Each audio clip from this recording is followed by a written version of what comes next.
Biz Kosonsoy tumani Bog' Mefiyda joylashgan Ahmedov G'afurjon aka xonadoniga kelganmiz.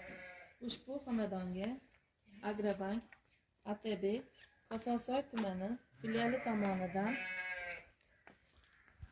aholi daromadlarini oshirish uchun 50 million so'mlik mahalla loyihasidan kredit evaziga chorva mol sotib olib, chorvachilik yo'nalishi bo'yicha loyiha paket kiritilgan.